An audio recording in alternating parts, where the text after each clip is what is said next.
أصحابك يا جد الحسن والحسين الصلاة والسلام عليك يا سيدي يا شفيع المذنبين وعلى آلك وأصحابك يا سيدي يا إمام الأنبياء والمرسلين اللهم صل على سيدنا ومولانا محمد وعلى آل سيدنا ومولانا محمد وأصحابه وأزواج سيدنا ومولانا محمد وبارك وسلم وصلي عليه. صرف تھوڑی سی عام سادہ سا مفہوم استعمال کر کے چھوٹی سی ایک مختصر گفتگو کرنی ہے. یہ سمجھ لیں کہ جو ہمارے خطبہ حضرات ہیں ان سے تھوڑا سا ہٹ کے، یہ نہیں کہ میں نے کوئی سر وغیرہ لگانی ہے، صرف چند منٹ کی جو حاضری ہے، اور وہ بھی جو جن کے ساتھ ایک میرا گہرا تعلق، ایک پیار کا رشتہ تھا، تو سمجھ لیں کہ وہی پیار کا رشتہ نبھانے کے لیے یہاں میں حاضر ہوا ہوں. میں ان کی تہہ دل سے بڑی خدمت کرتا تھا، دل سے عزت کرتا تھا. تو آج اللہ رب العزت کی ذات ان کی قبر پر اپنی کروڑوں برکتیں و رحمتیں نازل فرمائے. ہم میں موجود نہیں، لیکن اللہ رب العزت ان پر اپنا خاص فضل و کرم نظر رحمت عطا فرمائے.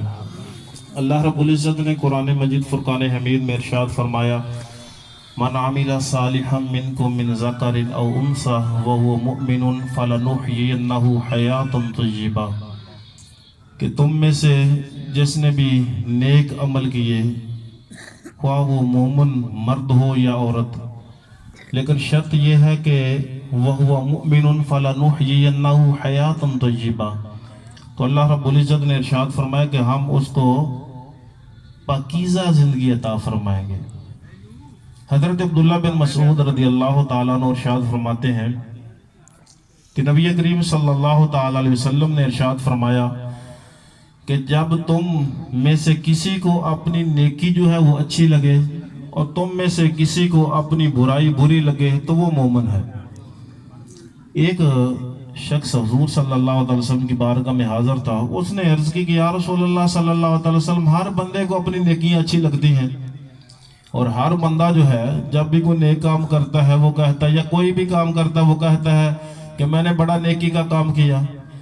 تو یا رسول اللہ صلی اللہ علیہ وسلم پھر معیار کیا ہوگا؟ کہ آپ نے ارشاد فرمایا کہ جب تم میں سے کسی بندے کو اپنا نیک کام وہ اچھا لگے، برائی وہ بری لگے تو وہ مومن ہے. تو شخص نے عرض کیا یا رسول اللہ صلی اللہ علیہ وسلم، اس طرح تو ہر بندے کو ہی اپنا نیک کام اچھا لگتا ہے اور برائی وہ بری لگتی ہے. تو حضور صلی اللہ علیہ وسلم نے ارشاد فرمایا یہ نہیں، بلکہ جب لوگ تمہیں کہیں کہ یہ بندہ نیک ہے تو واقع تم نیک ہو، اور لوگ کہیں کہ یہ بندہ جو ہے اس کا کردار اچھا نہیں تو تمہارا کردار اچھا نہیں. اگر لوگ تمہارے بارے میں گواہی دینا شروع کر دیں تو وہ تم مومن ہو. تو نبی کریم صلی اللہ تعالی وسلم نے معیار کیا رکھ دیا کہ جب لوگوں کے دلوں میں اللہ رب العزت کسی بندے کی محبت پیدا فرما دے تو سمجھ لے کہ اس بندے میں کوئی نیکی کا ایسا عنصر موجود ہے کہ جس کی وجہ سے بندے اس سے محبت کرتے ہیں.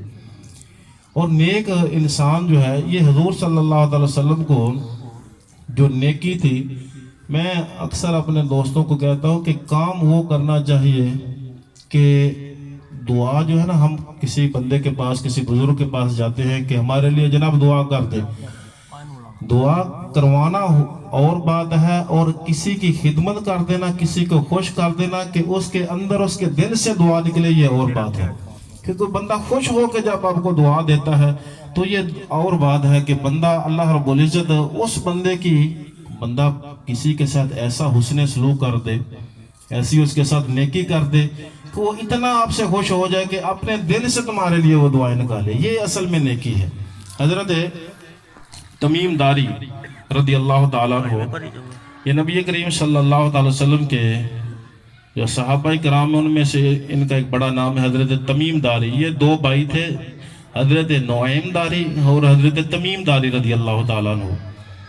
یہ 9 ہجری میں دونوں بھائی انہوں نے اسلام قبول کیا، اور جب انہوں نے اسلام قبول کیا پھر حضور صلی اللہ علیہ وسلم سے عرض کی کہ یا رسول اللہ صلی اللہ علیہ وسلم ہمیں اب اجازت عطا فرمائیں کہ اب ہم نے آپ کا مدینہ نہیں چھوڑنا، ہم نے مدینے میں ہی رہنا ہے، اور یا رسول اللہ صلی اللہ علیہ وسلم آپ ہمیں اپنے آپ سے اب جدا نہیں کریں گے۔ تو حضور صلی اللہ علیہ وسلم نے ان کی جو ایک عرضی تھی حضور صلی اللہ علیہ وسلم نے قبول فرمائی۔ تو آپ صلی اللہ علیہ وسلم کے دور سے لے کے یہ حضرت عثمان غنی رضی اللہ تعالیٰ عنہ کے دور تک مدینے میں رہے۔ یہ وہ صحابی رسول تھے کہ جو عیسائیوں کے مبلغ تھے اور عیسائیوں کے راہب تھے، بہت بڑے پادری تھے، لیکن جب دائرہ اسلام میں آ گئے تو اللہ رب العزت نے ان کو نبی کریم صلی اللہ علیہ وسلم کی وہ محبت عطا فرما دی کہ نبی کریم صلی اللہ علیہ وسلم کے ساتھ ہر وقت ان کا ایک تعلق، حضور کو دیکھتے رہنا، حضور کی مجلس میں رہنا۔ ایک دفعہ یہ شام کی طرف گئے تجارت کے گھر سے، تو اس وقت بیت المقدس میں قندیلیں ہوا کرتی تھی کہ جس کی وجہ سے بیت المقدس روشن ہوتا تھا۔ تو حضرت تمیم داری رضی اللہ تعالیٰ عنہ جب واپس آئے مسجد نبوی میں، نبی کریم صلی اللہ علیہ وسلم کے صحابہ کرام جب روشنی کرتے تو کوئی نہ کوئی تھوڑی بہت چیز جلا کے وہ روشنی رکھتے، لیکن حضرت تمیم داری رضی اللہ تعالیٰ عنہ آپ جب شام گئے تو وہاں سے ایک قندیل لے آئے، زیتون کا تیل لے آئے، اور شام کا وقت تھا۔ تو حضرت تمیم داری رضی اللہ تعالیٰ عنہ یہ بات کہ انسان جب کسی کے لیے اتنا کسی کو خوش کر دے کہ اس کے دل سے دعا نکلے تو وہ نیکی جو ہے وہ اللہ رب العزت کی بارگاہ میں بڑی قبول ہوتی ہے۔ حضرت تمیم داری رضی اللہ تعالیٰ عنہ آپ نے قندیلیں جو ہے وہ مسجد نبوی میں لٹکا دی، اور حضور صلی اللہ علیہ وسلم کے آنے سے پہلے مسجد نبوی وہ روشن ہو گئی۔ جب حضور صلی اللہ علیہ وسلم تشریف لائے تو آپ صلی اللہ علیہ وسلم نے دیکھا کہ مسجد نبوی وہ روشن تھی۔ آپ نے فرمایا کہ یہ قندیلیں کس نے وہ روشن کی ہیں؟ تو صحابہ کرام رضوان اللہ تعالیٰ علیہ مجمعین نے عرض کی کہ یا رسول اللہ صلی اللہ علیہ وسلم یہ تمیم داری آئے تھے بیت المقدس سے، انہوں نے یہ قندیلیں یہ لے کے آئے ہیں، یہ مسجد نبوی میں انہوں نے لٹکائی ہیں۔ تو حدیث مبارکہ میں آتا ہے کہ حضور صلی اللہ علیہ وسلم اتنے خوش ہوئے، حضور نے ارشاد فرمایا اگر میری بیٹی ہوتی تو میں تمیم داری کے نکاح میں دے دیتا۔ حضرت تمیم داری رضی اللہ تعالیٰ عنہ کی یہ ادا حضور صلی اللہ علیہ وسلم کو اتنی پسند آئی، اور وہ نیکی کیا تھی کہ مسجد میں انہوں نے چراغ روشن کیے تھے، اور حضور کو یہ ادا بڑی پسند آئی۔ حضور نے خوشی میں پھر یہ دعا دی حضرت تمیم داری رضی اللہ تعالیٰ عنہ کو۔ حضرت تمیم داری رضی اللہ تعالیٰ عنہ پھر وہ صحابی رسول ہیں کہ جن کو نبی کریم صلی اللہ علیہ وسلم نیکی کی تھی، حضور نے دعا دی تو اللہ رب العزت نے ان کو ایسا قرب عطا فرمایا کہ بڑے بڑے کبار جو ہیں اللہ رب العزت کے جو نیک بندے ہیں تابعین میں سے، وہ حضرت تمیم داری رضی اللہ تعالیٰ عنہ کے شاگرد تھے۔ ہم عموماً جانوروں کو سارے کے سارا وہ چارہ وغیرہ دانے جو پرندے ہوتے ہیں ان کو ڈالتے ہیں، یہ حدیث مبارکہ بھی حضرت تمیم داری رضی اللہ تعالیٰ عنہ سے وہ مروی ہے کہ ہم انسانوں کے ساتھ نیکی کرتے ہیں، صلہ ہمیں یہ ملتا ہے کہ وہ ہمیں دعا دیتا ہے۔ ہم اللہ رب العزت کی بارگاہ میں کسی کو کوئی چیز دیتے ہیں، صلہ ہمیں یہ ملتا ہے کہ اللہ رب العزت کی ذات اس صلے کی وجہ سے ہم پر کرم فرماتا ہے، اللہ تعالیٰ ہم پہ اللہ کی ذات راضی ہو جاتی ہے۔ حضرت تمیم داری رضی اللہ تعالیٰ عنہ ارشاد فرماتے ہیں کہ آپ اپنی مجلس میں وہ بیٹھے ہوئے تھے، حضرت نوح رحمت اللہ تعالیٰ علیہ ان کے شاگرد تھے، ان سے ملنے کے لیے آئے۔ یہ گھوڑے کا جو چارہ ہے اور دانے جو ہیں وہ صاف کر رہے تھے، تو انہوں نے کہا کہ آپ صحابی رسول ہیں، اتنا اللہ رب العزت نے آپ کو بلند مرتبہ عطا فرمایا ہے، آپ کسی شاگرد کو کہہ دیتے یہ گھوڑے کے جو دانے ہیں ان کو صاف کر دیتا، آپ کیوں اس طرح کر رہے ہیں؟ تو حضرت تمیم داری رضی اللہ تعالیٰ عنہ نے ارشاد فرمایا کہ میں نے اپنے کانوں سے حضور صلی اللہ علیہ وسلم سے وہ سنا ہے کہ جو بندہ گھوڑے کے دانوں کو صاف کرتا ہے، یہ کیا ہے؟ یہ نیکی جانور کے ساتھ نیکی ہے۔ حضور صلی اللہ علیہ وسلم نے ارشاد فرمایا کہ جو بندہ گھوڑے کے دانوں کو صاف کرتا ہے، ہر دانے کے بدلے اللہ تعالیٰ کی ذات اس کو نیکی عطا فرماتی ہے۔ سبحان اللہ۔ تو انسانوں کے ساتھ اگر بندہ حسن سلوک کرے تو اللہ رب العزت کے اجر عطا فرماتا ہے کہ بندے کی دعائیں جو ہیں اس بندے کے حق میں وہ نکلتی ہیں۔ اور اگر بندہ جانوروں کے ساتھ حسن سلوک کرے، نیکی کرے، تو جانور زبان حال سے اس بندے کے لیے اپنی زبان سے اس بندے کے لیے دعا کرتے ہیں کہ یا اللہ اگر یہ میرا خیال رکھتا ہے تو یا اللہ اپنی بارگاہ میں اس بندے پر کرم فرما اور اس کا بھی خیال رکھ۔ حضرت داؤد علیہ السلام، میں نے جو بات آپ کو شروع میں عرض کی کہ من عمل صالحا من ذکر او انثی هو مؤمن فلنحیینہ حیاتا طیبہ، کہ آپ جس کے ساتھ بھی نیکی کا کام کریں گے، کوئی نیکی کریں گے، کہ کام ایسا ہونا چاہیے کہ بندے کے دل سے وہ دعا نکلے۔ دعا کروانا، ہم کسی کے پاس جاتے ہیں جناب ہمارے لیے دعا کر دے، یا میری مشکل ہے آپ دعا کریں وہ حل ہو جائے، دعا کروانا اور بات ہے، لیکن کسی کی خدمت کر کے دعا لینا اور بات ہے۔ اور جو بندہ دعا لینے کا جس بندے کو گر آ جاتا ہے، جس کو فن آ جاتا ہے، وہ دنیا میں بھی کامیاب ہوتا ہے اور آخرت میں بھی کامیاب ہوتا ہے۔ حضرت انس بن مالک رضی اللہ تعالیٰ عنہ ارشاد فرماتے ہیں، یہ مسلم شریف کی حدیث مبارکہ ہے کہ ہماری مائیں جو ہیں، حضرت انس فرماتے ہیں کہ ہماری مائیں ہمیں حکم ارشاد فرماتی تھی کہ جاؤ جا کے حضور صلی اللہ علیہ وسلم کی خدمت کرو۔ وہ کیوں کہتی تھی؟ اس لیے کہتی تھی کہ تم حضور کی بارگاہ میں جاؤ گے، حضور تمہیں دعائیں دیں گے، تم حضور کی خدمت کرو گے، حضور تمہیں اپنی دعاؤں سے نوازیں گے۔ تو اللہ رب العزت نے حضرت انس بن مالک رضی اللہ تعالیٰ عنہ کو نوازا۔ 10 سال حضور صلی اللہ علیہ وسلم کی خدمت کی۔ کہتے ہیں کہ میں 10 سال کا بچہ تھا جب حضور کی خدمت میں حاضر ہوا، اور جب نبی کریم صلی اللہ علیہ وسلم ظاہری طور پر اپنے پردہ فرمایا تو میری عمر 20 سال تھی۔ حضرت انس بن مالک رضی اللہ تعالیٰ عنہ کو حضور نے 3 دعائیں دی تھی کہ اے انس اللہ رب العزت تیری عمر میں برکت پیدا فرمائے، اے انس اللہ رب العزت تیرے مال میں برکت پیدا فرمائے، اے انس اللہ رب العزت تیری اولاد میں برکت پیدا فرمائے۔ اور حضرت انس بن مالک رضی اللہ تعالیٰ عنہ ارشاد فرماتے ہیں کہ اللہ رب العزت نے جو میں نے حضور صلی اللہ علیہ وسلم کی خدمت کی، حضور نے میری نیکی کی وجہ سے جو مجھے دعائیں دی، اللہ رب العزت نے مجھے 120 سال تک، حضرت انس بن مالک کی عمر کتنی ہوئی تھی؟ 120 سال، سب سے آخری صحابی حضرت انس بن مالک رضی اللہ تعالیٰ عنہ، 120 سال اللہ رب العزت نے ان کو عمر عطا فرمائی۔ اور سب سے زیادہ اولاد اگر مدینے میں تھی تو حضرت انس بن مالک رضی اللہ تعالیٰ عنہ سبحان اللہ، اور سب سے زیادہ مال اس کے بعد جو اللہ رب العزت نے عطا فرمایا، حضرت انس بن مالک رضی اللہ تعالیٰ عنہ کو عطا فرمایا۔ کہتے ہیں کہ کلہاڑیوں کے ساتھ سونا کاٹا گیا تھا، کتنا مال جو ہے اللہ رب العزت نے ان کو عطا فرمایا۔ وہ کس کی برکت تھی؟ حضور کی خدمت کی، نیکی کی۔ تو اللہ رب العزت نے اس کے نیکی کا اجر یہ عطا فرمایا ان کو کہ اللہ رب العزت نے ان کو مال بھی عطا فرمایا، اولاد بھی کثرت سے عطا فرمائی، اور اللہ رب العزت کی ذات نے ان کو عمر بھی بڑی۔ اور یہ نہیں کہ بیمار رہے تھے، 120 سال تک تندرست صحت مند ہو رہے تھے۔ یہ حضور صلی اللہ علیہ وسلم آپ کی خدمت کے صلے میں جو نیکی وہ کرتے رہے تو اللہ رب العزت نے ان کو اجر عطا فرمایا۔ حدیث مبارکہ میں آتا ہے کہ حضرت داؤد علیہ السلام کے پاس ایک نوجوان وہ حاضر ہوا کرتا تھا، بڑا خوبصورت تھا۔ حضرت داؤد علیہ السلام کو اس لڑکے کے ساتھ بڑا پیار تھا کہ یہ آتا ہے، دین سیکھتا ہے۔ ایک دن جبرائیل امین حضرت داؤد علیہ السلام کی بارگاہ میں حاضر ہوئے۔ انہوں نے عرض کی کہ جناب یہ بندہ 3 دن کے بعد یہ نوجوان دنیا سے رخصت ہو جائے گا، یہ نوجوان کی صرف اب عمر 3 دن وہ بچے ہیں۔ حضرت داؤد علیہ السلام بڑے غمگین ہو گئے کہ یہ بچہ بڑا اچھا تھا، دین سیکھتا تھا، آ کے بیٹھتا تھا، تو اتنی تھوڑی سی اس کی عمر۔ حضرت داؤد علیہ السلام غمگین 3 دن رہے کہ چوتھے دن تو اس نے انتقال کر جانا ہے۔ جب چوتھا دن ہوا تو وہ نوجوان جو ہے وہ حضرت داؤد علیہ السلام کے پاس آ گیا۔ حضرت داؤد علیہ السلام بڑے حیران ہوئے کہ اسرائیل علیہ السلام انہوں نے کہا تھا کہ 3 دن بعد اس نے فوت ہو جانا ہے، اور یہ پھر چوتھے دن میرے پاس آ گیا ہے۔ تو اللہ رب العزت نے حضرت اسرائیل علیہ السلام کو حضرت داؤد علیہ السلام کے پاس بھیجا، اور آپ نے عرض کی کہ اے داؤد علیہ السلام واقعتاً اس نوجوان نے 3 دن بعد فوت ہو جانا تھا۔ تو حضرت داؤد علیہ السلام نے پوچھا پھر یہ فوت کیوں نہیں ہوا؟ تو انہوں نے کہا کہ اصل میں وجہ یہ ہے کہ جب اس کی روح قبض ہونی تھی، چوتھے دن اس کی روح قبض ہونی تھی، تو یہ گھر سے نکلا۔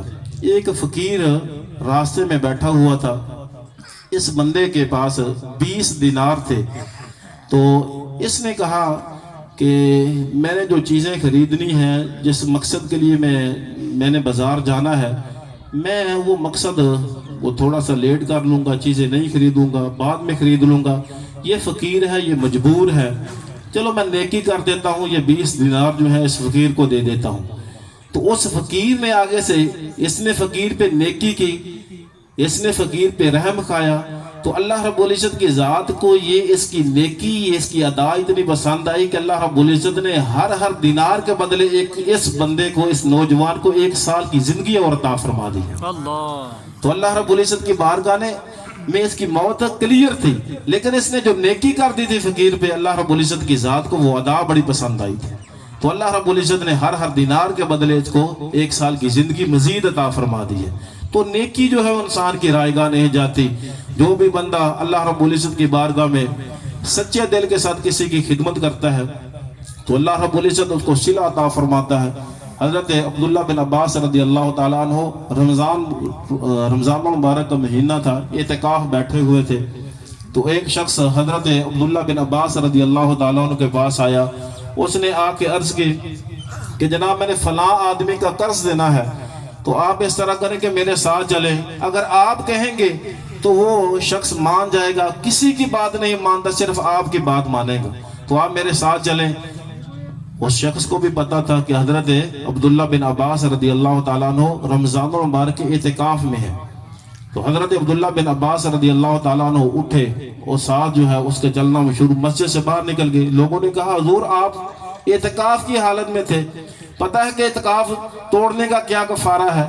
تو انہوں نے کہا، حضرت عبداللہ بن عباس رضی اللہ تعالیٰ عنہ نے کہا کہ تم مجھے یہ بتا رہے ہو اعتکاف توڑنے کا کیا کفارہ ہے؟ مجھے یہ حدیث مبارکہ نبی کریم صلی اللہ علیہ وسلم کی مجھ تک پہنچی ہے کہ حضور صلی اللہ علیہ وسلم نے ارشاد فرمایا کہ جس نے کسی اپنے مسلمان بھائی کی مدد کی، اس نیکی کے کام میں کسی مسلمان بھائی کی مدد کی، اور اللہ رب العزت اس بندے کو یہ اجر و ثواب عطا فرمائے گا کہ ایک اعتکاف کے بدلے اللہ رب العزت اس کو 10 سال کے اعتکاف کا ثواب عطا فرمائے گا۔ تو یہ نیکیاں جو ہیں اللہ رب العزت کی بارگاہ میں کبھی رائے گاہ نہیں جاتی۔ حضور صلی اللہ علیہ وسلم نے ارشاد فرمایا کہ رحم اور یہ جو محبت ہے، رحم دلی اور نیکی بدبخت انسان کے دل سے، یہ ترمذی شریف کی حدیث مبارکہ ہے کہ نیکی کے کام بدبخت انسان کے دل سے نکال دیے جاتے ہیں۔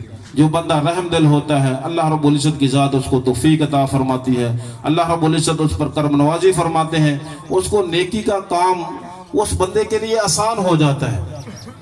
نبی کریم صلی اللہ علیہ وسلم نے ارشاد فرمایا، یہ مسلم شریف کی حدیث مبارکہ ہے، اگر کوئی بندہ یتیم کی یا کوئی ایسا بے سہارا انسان ہے اس کی خدمت میں لگا رہتا ہے تو اللہ رب العزت اس کو لگاتار نمازیں پڑھنے والے کا ثواب عطا فرماتا ہے، لگاتار روزے رکھنے والے بندے کا ثواب عطا فرماتا ہے، اور لگاتار جہاد کرنے والے بندے کا ثواب عطا فرماتا ہے۔ اس لیے کچھ حضرات ایسے ہوتے ہیں وہ کہتے ہیں کہ اگر ہم نے اس کے ساتھ یہ کر دیا تو ہمیں کیا ملے گا؟ اس مقصد کے لیے نہیں کرنے چاہیے کہ ہمیں کیا ملے گا، یہ مقصد ہونا چاہیے کہ اللہ ہم پر کتنا وہ راضی ہوگا۔ ہمارا مقصد یہ اللہ کو راضی کرنا ہوتا ہے، بندوں کو راضی کرنا نہیں ہوتا۔ جب بندہ اللہ رب العزت کی رضا کی خاطر کسی مجبور بے سہارا انسان کے کام آتا ہے تو اللہ رب العزت اس پر بڑا کرم فرماتا ہے۔ آج یہ جو گفتگو کا جو خلاصہ ہے، لب لباب ہے، وہ یہ ہے کہ آج ہم چاچا جی علی احمد ان کے جو ایصال ثواب کے اس مجلس میں آئے ہیں، تو یقین کریں کہ ہمارا جو پورا گاؤں ہے، پورا گاؤں اس بات کا اعتراف کرتا ہے کہ یہ بندہ واقعتاً ہر بندے کے ساتھ مخلص انسان تھا۔ جب بھی کوئی بھی بندہ ان کو کوئی کام کہتا تو ان کے قول میں، ان کے فعل میں، ان کی زبان پہ نہ نہیں ہوتی تھی کہ میں نے نہیں کرنا۔ اللہ رب العزت نے اس کا اجر اتنا عطا فرمایا کہ سب کے سب انسان دل سے ان کی قدر کرتے تھے۔ اور نبی کریم صلی اللہ تعالی وسلم آپ کا یہ فرمان ہے کہ جو بھی بندہ نیکی کا کام کرتا ہے بے شک وہ چھپ کے کرے۔ حضور نے ارشاد فرمایا کہ بے شک وہ کٹھی میں بند ہو کے کرے کہ جس میں نہ انسان کوئی اس کو دیکھ سکتا ہے، نہ انسان اس تک رسائی حاصل کر سکتا ہے، بالکل چھپ کے وہ کوئی بندہ نیکی کا کام کرے تو اللہ رب العزت صبح ہر بندے کے دل میں یہ ڈال دیتا ہے کہ یہ بندہ بڑا نیک ہے۔ اور اگر کوئی بندہ برائی کا کام کرے، بے شک جتنے مرضی تہ خانوں میں چھپ کے برائی کا کام کرے، صبح ہر بندے کو پتہ چل جائے گا کہ اس بندے نے برائی کا کام کیا ہے۔ تو یہ نیکیاں جو ہیں یہ چھپتی نہیں ہیں۔ اللہ رب العزت کی ذات ان کو اجر و ثواب جو ہے وہ لازمی عطا فرماتا ہے، ان کے مرنے کے بعد بھی اللہ رب العزت عطا فرماتا ہے، ان کی حیات میں بھی اللہ رب العزت عطا فرماتا ہے۔ اللہ رب العزت ان کی اولاد کو نیک فرما دیتا ہے، اگر اولاد نہ ہو تو اللہ رب العزت ان کو ذہنی سکون عطا فرما دیتا ہے۔ صحابہ کرام رضوان اللہ تعالی علیہم اجمعین انہوں نے جو مرتبے پائے ہیں، ہم کہتے ہیں کہ حضرت ابوبکر صدیق رضی اللہ تعالیٰ عنہ کا بڑا مرتبہ، اس کے بعد حضرت عمر فاروق، اس کے بعد حضرت عثمان غنی، اس کے بعد حضرت علی المرتضیٰ شیر خدا رضی اللہ تعالیٰ عنہ کا، تو یہ نیکیوں میں جو نیکیوں میں سبقت لے جانے والے تھے۔ فالسابقون الاولون، اللہ رب العزت نے قرآن مجید فرقان حمید میں ارشاد فرمایا کہ السابقون الاولون من المہاجرین والانصار، کہ ان کو درجہ اللہ رب العزت نے اس لیے عطا فرمایا کہ یہ نیکیوں میں سبقت لے جانے والے تھے۔ آج دنیا کی تاریخ وہ اٹھا کے دیکھ لیں کہ جتنے مخلص حضور صلی اللہ علیہ وسلم کے صحابی تھے نیکیوں کے معاملے میں، اتنا کوئی بھی آپ کو نہیں ملے گا۔ یہ جو درجات ہیں یہ نیکیوں کے اعتبار سے ہیں۔ اسی لیے تو حضرت عمر فاروق رضی اللہ تعالیٰ عنہ ارشاد فرماتے تھے کہ کاش حضرت ابوبکر صدیق رضی اللہ تعالیٰ عنہ میری ساری زندگی کی نیکیاں لے لیں، لیکن وہ غار والی 3 راتوں کی نیکیاں مجھے دے دیں۔ کیوں کہ جس کا اجر زیادہ ہوتا ہے اللہ رب العزت کی بارگاہ میں، اللہ رب العزت اس کو مقام و مرتبہ بھی اتنا عطا فرماتا ہے۔ تو اللہ تعالیٰ کی ذات ہم سب کو جو پوشیدہ نیکیاں ہیں یا علانیہ نیکیاں ہیں، بعض صدقات ایسے ہوتے ہیں کہ جو علانیہ ہوتے ہیں، نیکی کے کام ہوتے ہیں، بعض ہوتے ہیں کہ جو بندہ چھپ کے کرتا ہے۔ تو اللہ رب العزت ہر بندے کو یہ توفیق عطا فرمائے کہ وہ رب کائنات کی بارگاہ میں، بعض حضرات ایسے ہوتے ہیں کہ جو اپنے والدین کی خدمت نہیں کرتے۔ میں یہ عرض کرتا ہوں کہ جو والدین کی خدمت ہے نیکی کی صورت میں، جو بھی بندہ اپنے والدین کو راضی رکھنا چاہتا ہے، والدین کی دعا جو ہے یہ کبھی رد نہیں ہوتی، کبھی بھی رد نہیں ہوتی۔ حضرت ابراہیم علیہ السلام نے حضرت اسحاق علیہ السلام کے لیے ایک دعا مانگی تھی۔ جب ان کو اللہ رب العزت کے اذن سے مکہ المکرمہ چھوڑ کے گئے تو حضرت اسماعیل علیہ السلام کے لیے ایک دعا مانگی کہ ربنا وابعث فیہم رسولا منہم یتلو علیہم آیاتک، کہ یا اللہ ان کی نسل میں ایک رسول وہ مبعوث فرما۔ اور اللہ رب العزت نے سرکار دو عالم صلی اللہ علیہ وسلم کو حضرت اسماعیل علیہ السلام ان کی نسل میں، یہ حضور صلی اللہ علیہ وسلم آپ کا جو شجرہ مبارک ہے وہ حضرت اسماعیل سے حضرت ابراہیم علیہ السلام تک پہنچتا ہے۔ اور حضرت اسحاق علیہ السلام کو یہ دعا دی تھی کہ اللہ رب العزت ان کی نسل میں نبیوں کی، سمجھ لیں کہ ان کی نسل میں نبی ہوں، نبیوں کے بعد نبی ہوں، نبیوں کے بعد نبی ہوں۔ تو اللہ رب العزت نے ان کی دعا قبول فرمائی، اور اللہ رب العزت نے حضرت اسحاق علیہ السلام کے بعد حضرت یعقوب علیہ السلام، حضرت یعقوب علیہ السلام کے بعد حضرت یوسف علیہ السلام، یہ سارے کے سارے نبی جو ہے وہ حضرت یعقوب علیہ السلام کی نسل میں سے ہیں۔ اور یہ دعا کس کی تھی؟ حضرت ابراہیم علیہ السلام کی، کہ ماں باپ کے ساتھ نیکی، یہ دنیا میں بھی اس کا اجر ملتا ہے اور آخرت میں بھی اس کا وہ اجر ملتا ہے۔ آج جو میں آپ کے سامنے وہ حاضر ہوں تو یہ سمجھ لیں کہ چاچا جی علی احمد، ان کا ایک بہت بڑا یہ ایک سمجھ لیں کہ ایک محبت کا ایک پہلو تھا کہ جو اوروں کے لیے شاید کسی اور نقطہ نظر کے ساتھ تھا، لیکن میرے لیے ان کا ایک خاص ایک ان کے دل میں ایک گوشہ تھا۔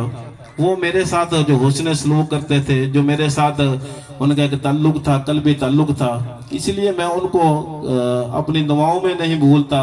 میں عموماً کچھ جو حضرات ہیں ان کے دل میں یہ آتا ہوگا کہ جو شاہ صاحب ہیں وہ ہماری شادیوں پہ نہیں آئے یا ان کی کبھی شادیوں پہ نہیں دیکھا، تو مجھے وہ اکثر جب بھی فون، جب شادیاں ہوتی تو فون کرتے کہ شاہ صاحب آپ نے لازمی آنا ہے، تو میں حاضر نہ ہو سکا تو پھر کہتے کہ شاہ صاحب میں آپ سے ناراض ہوں، میں آپ سے نہیں بولتا۔ میں ان کو کہتا کہ چاچا جان دے چھڑ، یہ دنیا دیا گلنا ہے، دنیا دے رہ جانی ہے، میرا تیرا ایک تعلق ہے تو انشاءاللہ تعالیٰ تعلق جوڑا ہے وہ مرد دم تک قائم رہے گا۔ وہاں ٹھیک ہے شاہ صاحب، تسی راضی تے میں راضی۔ یعنی کہ وہ ایسی شخصیت تھی کہ جو بندے کو ہر حال میں خوش رکھنے والی شخصیت تھی۔ تو اللہ رب العزت نے ان پر بڑا کرم فرمایا، اللہ رب العزت نے ان کو ایمان کی حالت میں دنیا سے رخصت فرمایا۔ اس سے بڑی جو ہے وہ نیکی اور کیا ہو سکتی ہے؟ اللہ تعالیٰ کی ذات نے ان کی نیکیوں کو قبول فرما کے ان کو ایمان کی حالت میں دنیا سے اللہ رب العزت نے ان کی روح جو ہے وہ پرواز ہوئی، تو ایمان کی حالت میں ان کی روح وہ پرواز ہوئی۔ تو دنیا میں نیکیوں کا اجر جو ہے وہ دنیا میں وہ ملتا ہے، اور اللہ رب العزت جب بھی کوئی نیک بندہ، یہ آج ہم کہتے ہیں کہ ہم فرض کریں کوئی میری خدمت کرتا ہے یا کسی کوئی اور عالم دین کی خدمت کرتا ہے، تو ہمیں اس چیز کا وہ کیا ملے گا؟ یہ خدمت ہم ذہن میں آتا ہے کہ ایک دوسرے کی خدمت کرتے رہتے ہیں کہ کیا ملے گا خدمت کر کے؟ یہ تو روز حشر جا کے وہ پتہ چلے گا کہ جب اللہ رب العزت کا اذن شفاعت ہوگا، اللہ رب العزت حکم ارشاد فرمائیں گے کہ جاؤ ڈھونڈ کے لاؤ، اگر کسی نے تمہیں ایک پانی کا گھونٹ بھی پلایا ہے تو اس کو بھی پکڑ کر جنت میں وہ لے جاؤ۔ یہ تو بعد میں پتہ چلے گا۔ آج ہم دنیا میں کہتے ہیں کہ اس کے ساتھ ہم نے کر دیا تو ہمیں کیا ملے گا، ماں باپ کے ساتھ کر دیا تو ہمیں کیا ملے گا، کسی اللہ کے نیک بندے کے ساتھ کر دیا تو ہمیں کیا ملے گا، سب کچھ ملے گا انشاءاللہ تعالی۔ اللہ تعالیٰ کی ذات یہ روز حشر اللہ رب العزت کے پیارے حبیب صلی اللہ علیہ وسلم کی حدیث مبارکہ کا مفہوم ہے کہ ایک عالم دین 400 افراد کی، اپنے گھر میں سے 400 افراد کی وہ بخشش کروائے گا۔ ایک حافظ قرآن اپنے قبیلے کی بخشش کروائے گا، ایک عالم دین اپنے قبیلے کی بخشش کروائے گا، ایک اللہ کا نیک بندہ جس نے بھی اس کے ساتھ وہ نیکی کا کام کیا ہوگا تو اللہ رب العزت اس نیک بندے کو ایسا اذن عطا فرمائیں گے کہ جس کا دل چاہتا ہے اس کو بازو سے پکڑ کر جب اذن شفاعت عام ہوگا تو اللہ رب العزت پھر پتہ چلے گا کہ ایک نیکیوں کا صلہ جو ہے، پھر وہ لوگ جو ہیں جس نے پانی کا گھونٹ کسی کو پلایا ہوگا، کسی کو بازو سے پکڑ کے راستہ پار کروایا ہوگا، کسی نے کوئی بھی کسی کے ساتھ وہ نیکی کا کام کیا ہوگا تو اللہ رب العزت سب کو وہ صلہ جب عطا فرمائیں گے تو اس وقت ان لوگوں کی آنکھیں کھول جائیں گی کہ کاش ہم دنیا میں کوئی نیک کام کر لیتے۔ تو ظاہری نیکیاں یا پوشیدہ نیکیاں اللہ کی رضا کے لیے کرے تو اللہ رب العزت اجر عطا فرمائے گا، اور جو اللہ رب العزت کی رضا کے لیے کرتے ہیں تو اللہ رب العزت ان کو ذہنی سکون عطا فرماتا ہے، قلبی سکون عطا فرماتا ہے، روحانی سکون عطا فرماتا ہے۔ تو یہ اس کو کبھی بھی ذہن میں نہ آنے دیں کہ ہمیں کیا ملے گا، بہت کچھ ملے گا۔ آج اگر اللہ تعالیٰ کی ذات نے چاچا جی علی احمد ان کو عزت عطا فرمائی ہے تو ان کی نیکیوں کی وجہ سے ہے۔ ہماری مسجد کا جو گاؤں والی مسجد اس کا کوئی حال نہیں تھا، وہ اس کا پلستر سمجھ لیں کہ اکھڑا ہوا تھا، اس کی دیواریں جو ہیں وہ خستہ حال تھیں، تو انہوں نے ذمہ داری لی اور انہوں نے زمین کی جو بنیادیں ہوتی ہیں وہاں سے، آپ جا کے گاؤں میں دیکھیں کہ وہاں سے اٹھایا اور ساری کی ساری مسجد کا حلیہ ہی انہوں نے بدل دیا کہ ٹائلیں لگوا کے اندر باہر۔ تو یہ نیکی کا کام تھوڑا ہے۔ اللہ رب العزت نے ارشاد فرمایا انما یعمر مساجد اللہ من آمن باللہ والیوم الاخر، کہ جو بھی اللہ کی مسجد کو آباد کرتا ہے وہ شخص ہے جس کی گواہی اللہ رب العزت نے دی کہ وہ بندہ مومن ہے۔ کہ انما یعمر مساجد اللہ من آمن باللہ والیوم الاخر، کہ اللہ کی مسجد کو آباد وہ کرتا ہے کہ جو بندہ مومن ہوتا ہے۔ تو حضور صلی اللہ علیہ وسلم نے ارشاد فرمایا کہ بندہ مومن کی نشانی یہ ہے کہ جب بھی اس کو موت آتی ہے تو اس کی پیشانی پہ وہ پسینہ ہوتا ہے۔ جو بھی بندہ، جو مومن بندے کی نشانی ہے، جب بھی اس کی موت آئے گی کہ اس کی پیشانی کے اوپر پسینہ ہوگا، تو بندہ مومن کی یہ نشانی ہے۔ تو جو بندہ مسجد کو آباد کرتا ہے تو وہ مومن ہونے کی گواہی کس نے دی؟ اللہ تعالیٰ کی ذات نے دی۔ تو یہ ساری کی ساری صفات جو ہیں وہ ان میں بدرجہ عطم موجود تھی، اس لیے اللہ رب العزت کی ذات نے لوگوں کے دلوں میں ان کا ادب و احترام وہ رکھ دیا۔ اللہ رب العزت کی ذات نے ان سے وہ نیکی کے کام لیے، تو اللہ رب العزت ان کے سارے نیکی کے کاموں کو اپنی بارگاہ میں قبول و منظور فرمائے، اور ہم سب کو خفیہ طور پر کسی کی خدمت کرنے کی، علانیہ طور پر کسی کی خدمت کرنے کی، کسی کے ساتھ حسن سلوک کی اللہ رب العزت توفیق عطا فرمائے۔ آج تو ہم کہتے ہیں کہ ہمارا یہ معاشرہ جو ہے اس میں نیکی کرنا فضول ہے، کیا فائدہ ہوگا؟ لیکن مرنے کے بعد لازمی فائدہ ہوگا۔ یہ تو اللہ تعالیٰ کا قانون نہیں کہ کوئی بندہ نیکی کرے اور اللہ اس کو اجر نہ دے۔ اللہ تعالیٰ نے ارشاد فرمایا من عمل صالحا من ذکر او انثی وهو مؤمن فلنحیینہ حیاۃ طیبہ، اور دوسرے مقام پر ارشاد فرمایا فاستبقوا الخیرات الی اللہ مرجعکم جمیعا فینبئکم بما کنتم تعملون، کہ نیکیوں میں ایک دوسرے سے سبقت لے جایا کرو، تو پھر اللہ رب العزت تم جب تم لوٹ کے آؤ گے اللہ کی بارگاہ میں تو پھر بتائے گا فَيُنَبِّئُكُم بِمَا كُنتُمْ تَعْمَلُونَ، تو پھر اللہ رب العزت تمہارا نامہ اعمال تمہارے سامنے وہ رکھ دے گا۔ اللہ رب العزت کی ذات ہم سب کو عمل اور سمجھنے کی توفیق عطا فرمائے اور ان کی بخشش اور مغفرت فرمائے۔ اللہ رب العزت ان کے درجات کو بلندی عطا فرمائے اور اللہ رب العزت ان کی نیکیوں کو کہ جو انہوں نے حسن سلوک کیا اس کو اپنی بارگاہ میں قبول و منظور فرمائے۔ جو انہوں نے میرے ساتھ محبت کا ایک رویہ رکھا، جو میرے ساتھ ان کی ایک محبت تھی، اللہ تعالیٰ کی ذات اس کو بھی قبول و منظور فرمائے۔ عموماً جب استاد ماسٹر محمد احمد صاحب ان کے کوئی پیر و مرشد آتے، شاہ صاحب آتے تھے تو میرے پاس وہ مسجد میں ہوتے تھے، تو میں ان کو کہتا تھا کہ چاچا جی آج آپ کے پیر آئے ہیں، آج آپ جلدی چلے جائیں۔ تو وہ مجھے کہتے تھے کہ شاہ صاحب آپ ہی میرے پیر ہیں، میں نے آپ کو ہی اپنا پیر و مانا ہے، مجھے کسی کی کیا ضرورت۔ تو یہ ان کی ایک محبت تھی، ان کا ایک میرے ساتھ ایک تعلق تھا۔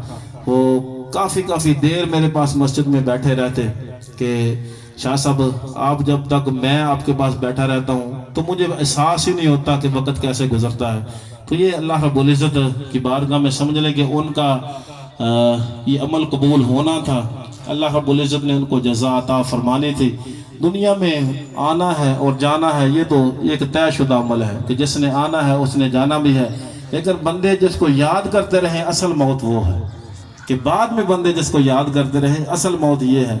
بندہ مر جائے لوگ کہیں کہ اچھا ہوا جان چھوڑ کے، یہ موت نہیں۔ موت یہ ہے کہ بندے بعد میں یاد کرتے ہیں کہ بندہ اچھا تھا، دنیا سے چلا گیا لیکن بندہ اچھا تھا۔ اور ان میں یہ وہ خوبی ہے کہ وہ دنیا سے تو چلے گئے ہیں لیکن لوگ کہتے ہیں کہ بندہ اچھا تھا۔ اور یہی بہت بڑی اللہ رب العزت کی بارگاہ میں ایک بخشش کی بہت بڑی دلیل ہے۔ حضور صلی اللہ علیہ وسلم کی بارگاہ میں ایک جنازہ وہ گزرا تو لوگوں نے کہا کہ یہ بندہ بڑا برا تھا، یہ حدیث مبارکہ ہے۔ تو حضور صلی اللہ علیہ وسلم نے ارشاد فرمایا واجبت، کہ واجب ہو گئی۔ دوسرا جنازہ گزرا تو لوگوں نے کہنا شروع کر دیا بندہ بڑا اچھا تھا۔ حضور صلی اللہ علیہ وسلم نے ارشاد فرمایا واجبت۔ صحابہ کرام رضوان اللہ تعالی علیہم اجمعین نے عرض کی کہ یا رسول اللہ صلی اللہ علیہ وسلم پہلے بھی آپ نے واجبت فرمایا، بعد میں بھی واجبت فرمایا۔ حضور صلی اللہ علیہ وسلم نے ارشاد فرمایا جب پہلا جنازہ گزرا تھا تم نے کہا بندہ بڑا برا تھا، تو میں نے کہا واجبت کہ اس پہ جہنم واجب ہو گئی ہے۔ اور جب دوسرا جنازہ گزرا تم نے کہا کہ بندہ بڑا اچھا تھا، تو میں نے کہا کہ واجبت کہ اس پہ جنت واجب ہو گئی ہے، کہ تمہاری گواہی دینے کی وجہ سے اللہ تعالیٰ نے اس کو جنتی کر دیا اور تمہاری گواہی دینے کی وجہ سے یہ جہنم میں چلا گیا۔ تو آج ہم اللہ رب العزت کی بارگاہ میں یہی بات عرض کریں گے کہ یا اللہ ان کی نیکیوں کی اپنی بارگاہ میں قبول و منظور فرما اور ان کی نیکیوں کو ان کی بخشش کا ذریعہ فرما۔